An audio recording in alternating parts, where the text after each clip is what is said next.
குடிசையிலே கொஞ்ச காலம் தங்கி பாருலே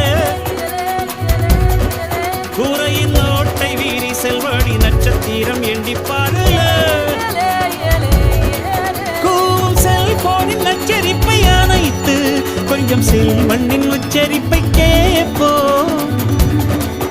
வெறும் காலில் செருப்பின்று நடந்து மண்ணோடு பேசிக்கொண்டு போவோம் மழலைகளாவோ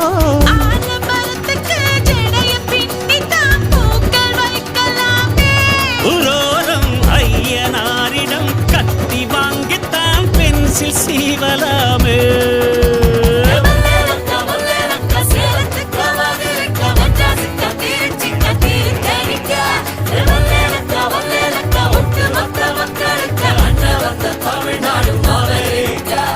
காவிரி யாரும் கை குத்தல் அரிசியும் மறந்து போ